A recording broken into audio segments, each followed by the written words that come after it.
بسم الله والصلاة والسلام على رسول الله. السلام عليكم ورحمة الله.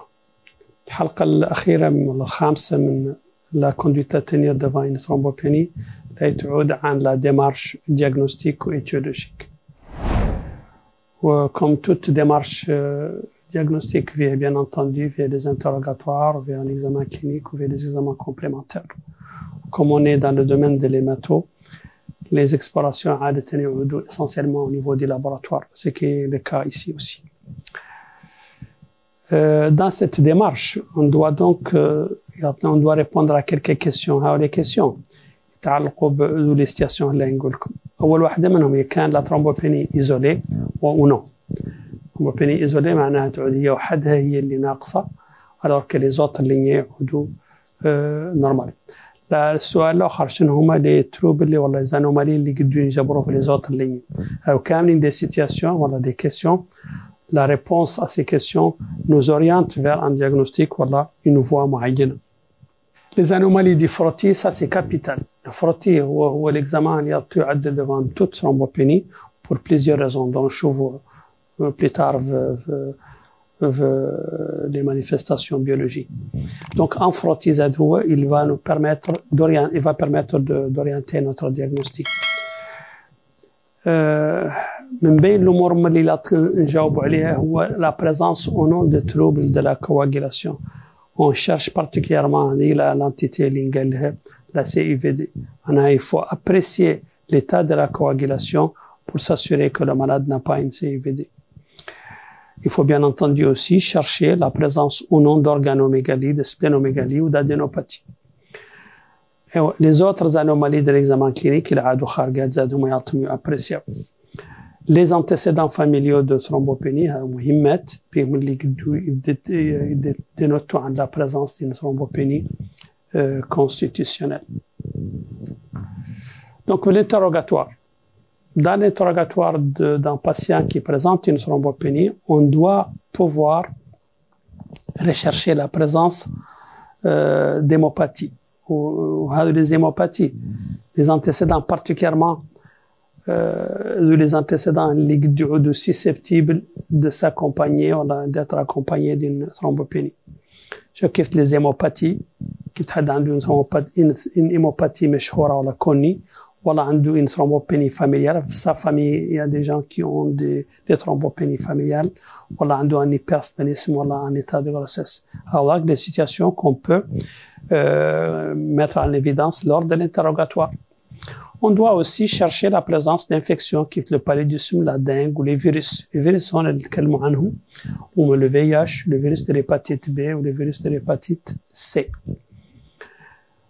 On doit aussi, l'interrogatoire, poser des questions pour savoir s'il y a des anomalies évocatrices de maladies auto-immunes, qui le lupus par exemple, voilà, la Hashimoto, les Vance. Bien entendu, dans l'interrogatoire aussi, on doit faire une enquête médicamenteuse. L'enquête médicamenteuse doit porter sur les médicaments qui sont susceptibles de provoquer une thrombopénie. وأشهر واحد منهم هو l'usage ou l'utilisation de l'héparine parce qu'il peut induire une thrombopénie induite, la thrombopénie induite par l'héparine qui survient habituellement عادة عقب 4 إلى 21 jours من la survenue de la thrombopénie. D'autres médicaments comme les antibiotiques, les anti-inflammatoires non stéroïdiens ou les inhibiteurs de la pompe à protons, ils peuvent s'associer, ils peuvent causer ou provoquer une thrombopénie qu'on doit donc rechercher à l'interrogatoire.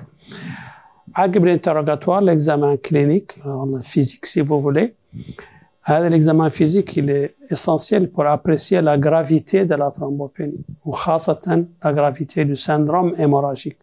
La gravité elle a des signes مرتبطين l'étendue ou le caractère échymotique ou diffus ou confluent du purpura qu'on peut donc détecter par l'examen clinique.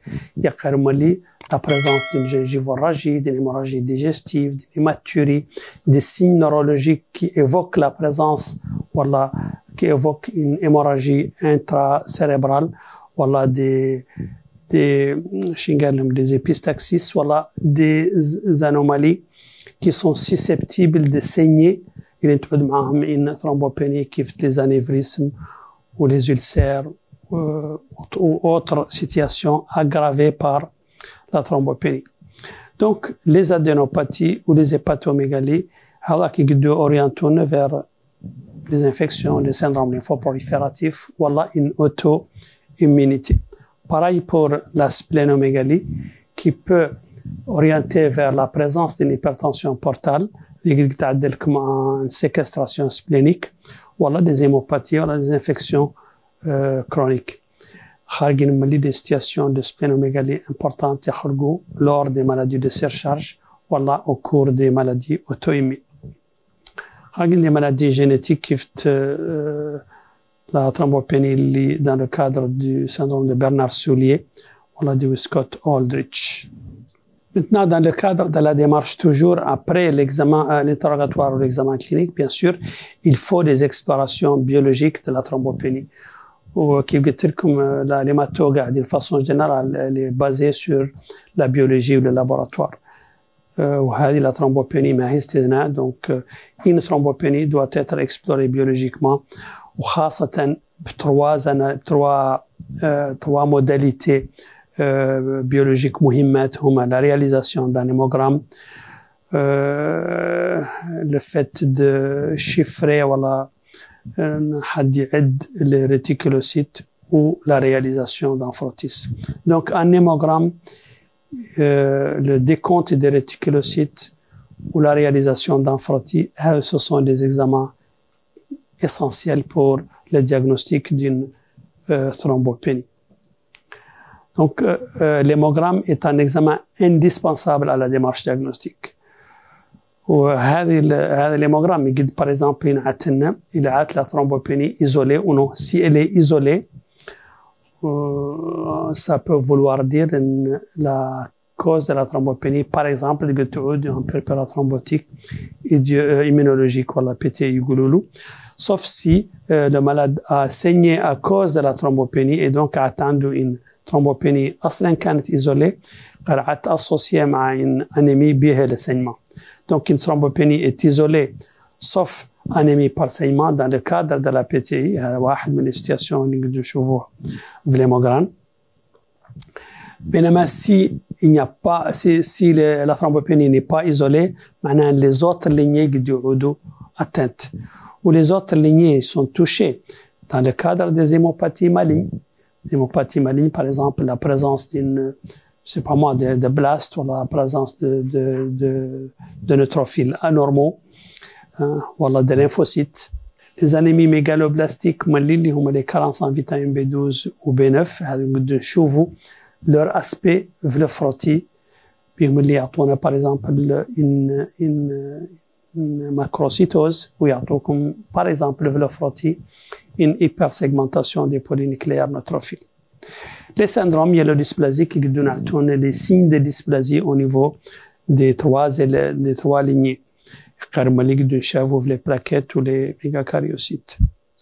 Bon, comme on parle de frottis, donc les mégacaryocytes, chevaux me lave la moelle, des plaquettes anormaux, des signes de dysplasie, le syndrome myélodysplasique. La macrocytose عادة تعود fréquente dans les deux situations التاليات اللي هما la mégaloblastose ou le syndrome myélodysplasique. Tout devient une macrocytose importante.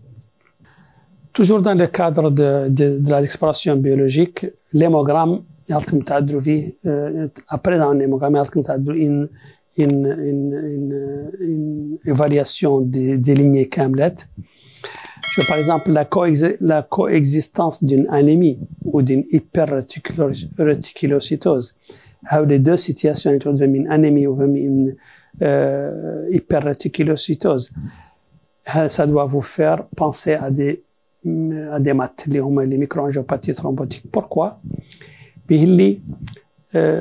L'hyperréticulocytose, c'est un signe de destruction périphérique des hématies. وذاك يخلق لنا hémolyse, ce qui est le cas dans les maths.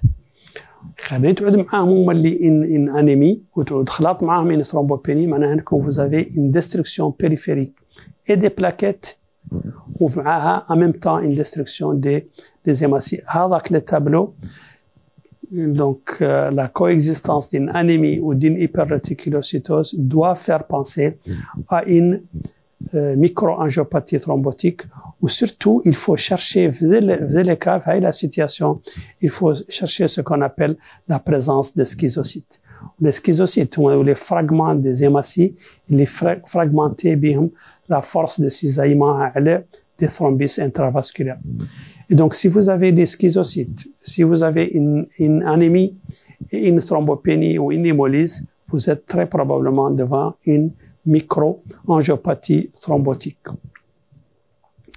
Même des anomalies اللي نجبروا في les trois modalités biologiques اللي هما l'hémogramme ou le décompte des réticulocytes ou le frottis هو la présence d'une PTI ومعها une anémie hémolytique auto-immune. هذا مشهورة في un syndrome ينقالوا le syndrome d'Evans. La PTI donc vous allez trouver انكم عندكم une thrombopénie isolée يقارن معها هون une anémie hémolytique auto-immune à COMS positif, à COMS direct positif. هذه l'association de PTI ومع l'anémie hémolytique auto-immune هذا هو اللي نقالوا le syndrome d'Evans. Et donc, le frottis ملي عنده فايدة أخرى بأنه il permet d'écarter les thrombopénies, les fausses thrombopénies. قلت لك من les détails قبيلا أنه لأن تخلق une agglutination ولا une agglomération des plaquettes ولا un satellitisme autour des polynucléaires ناكي قد يعود سببه l'usage des états du tube اللي فيه les états. وهذا on peut le diagnostiquer en pratiquant un frottis qui va montrer donc l'agglomération des plaquettes, voilà l'hypersatellitisme. Et le frottis bien sûr aussi permet de vérifier l'absence, voilà la présence de cellules anormales sur les trois lignées. Par exemple les plaquettes, صغار ولا كبار, donc vous avez une micro ou une macroplaquetteuse. Alors ça peut orienter vers la présence d'une thrombopénie constitutionnelle. بالنسبة للإريثروسيت اللي هم les hématies نعود فيهم des schizocytes, ça oriente vers les maths. ولا يعود فيهم des dacryocytes. Dacryocytes معناها des hématies en forme de larme, ça peut orienter vers la myélofibrose. Donc vous voyez, les éléments du frottis peuvent orienter vers l'étiologie ou le diagnostic. Des schizocytes vers les maths, dacryo vers la myélofibrose, des microplaquettes ou des macroplaquettes vers les thrombopénies constitutionnelles.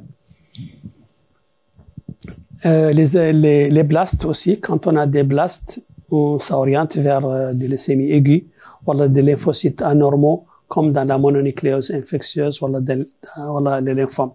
Les polynucléaires neutrophiles dégranulés, avec un aspect تشوفوه في le frottis dans le cadre des syndromes myélodysplasiques. Donc, تكلمنا عن trois modalités d'exploration biologique importantes, هما la réalisation d'un hémogramme, la réalisation du décompte des réticulocytes ou la réalisation d'un frottis. L'exploration, le quatrième test d'exploration très important, indispensable pour le diagnostic d'une thrombopénie, c'est le test de l'hémostase. Le test de l'hémostase qu'on réalise dans ce sens, on a la réalisation d'un dans TCA aussi, voilà, dans dosage du fibrinogène. Les trois éléments كيف تعرفوا, ils peuvent orienter, s'ils sont altérés, vers le diagnostic d'une coagulation intravasculaire disséminée. Par exemple, le TP égal, le TCA est allongé, le fibrinogène est bas ou consommé.